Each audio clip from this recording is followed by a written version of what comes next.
All right. So last question. Let me start the time. Last question here. And this was inspired by, Scream just came out and, they discussed, well, this is a franchise now. But what does determine when something hits a franchise? So what do you guys got? All right. So I'll start here. So for me, for a movie to be considered a franchise, obviously it's got to have the box office numbers, first of all. So, you look at Scream, Friday the 13th, Halloween's, Nightmare on Elm Streets. They all had big budgets, and they all came through for the most part. Big box office numbers. Obviously, the number of films. You got to have a lot of films in these. Are they scary, comprehensive? I mean, to me, I think all of that plays like a big factor in a franchise.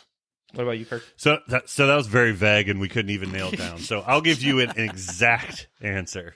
So it has to be 3 movies plus 1 good one. Meaning you have to have your trilogy, and you have to make one more movie that's considered quality or good. So that could be like 6 movies, and you just have one movie in the next 3 be good.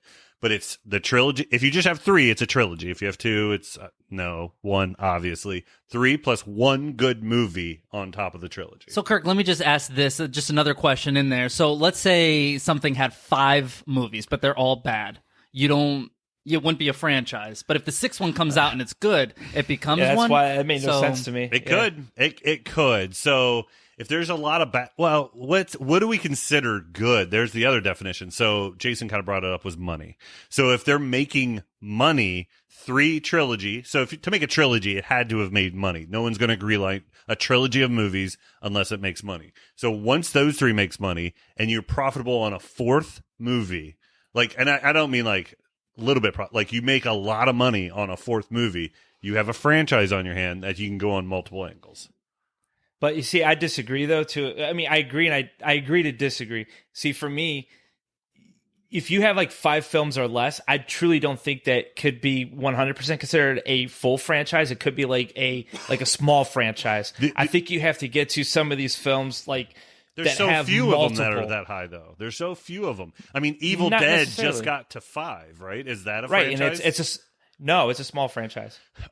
Small? That's a franchise. A small car and a big car are still cars. Look it up. Look it up. That's how I was when I was researching it, they called Evil Dead a small franchise because it's getting there. Okay, so what word is in those 2 words?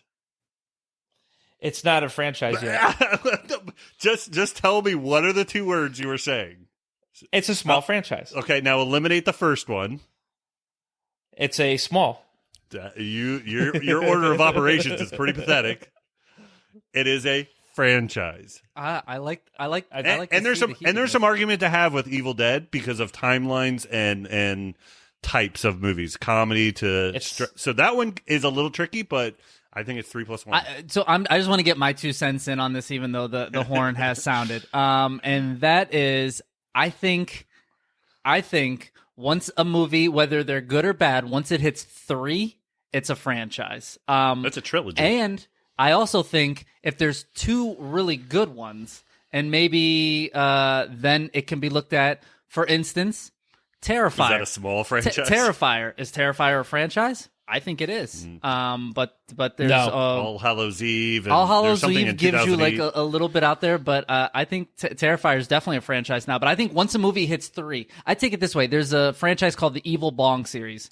They're all just low class B-level movies, but that's not a 100% a franchise. There's 7 of them. It's a franchise. It's that's to me. But it doesn't matter. And they're not making There's something any called money. a good franchise and a bad franchise. They have to be making money. Yeah. No, it's just who makes it. It's Full Moon Features. Full Moon Features. I think once you hit 3, it's a franchise. It doesn't have to be good. It doesn't have to be good. So it sounds like me and Mike are closer together. We're not quite there. Jason, you're just small franchise elements, goose pimples, and so. Hey, you know what? I have my way of thinking. You're Jason. That's the way it is. That's right. You multiply by the Pythagorean theorem, and you divide by pi. Carry the 1. Divide by pi. I divided by blood pie. I was going to say, you beat me to it. All right.